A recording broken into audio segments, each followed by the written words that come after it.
Conservatives want tax cuts for the rich, the wealthy, and big corporations.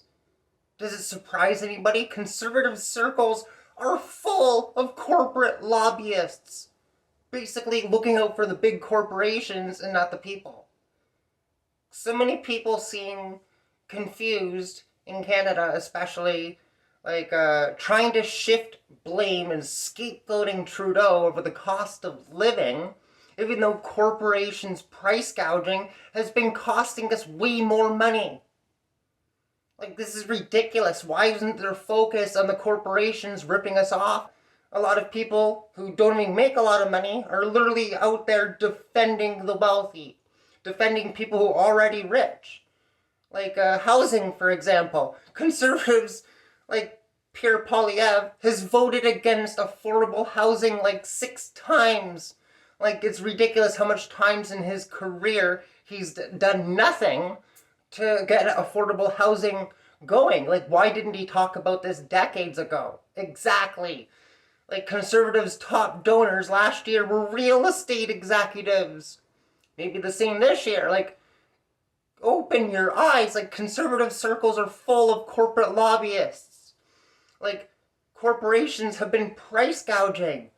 In the US, Biden and Harris have been going after the corporations to stop them price gouging, and as soon as they do that, Walmart and all these companies started lowering their prices 10% instantly.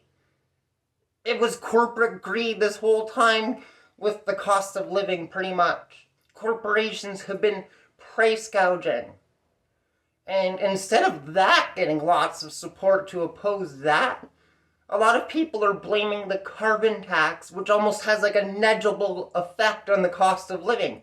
Is it a surprise rent prices in Ontario went up when Doug Ford scrapped rent increases for newer properties? So people who have newer properties can jack up the rent by 10, 20, 50%, whatever they want.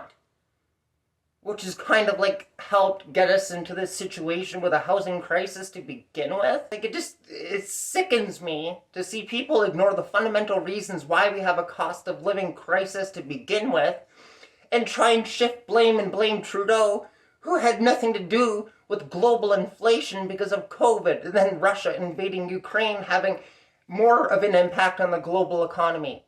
Canada's economy is now doing much better than it was last year. We're one of the fastest growing countries in the G7 right now. Next year, we're going to be the top growing country in the G7.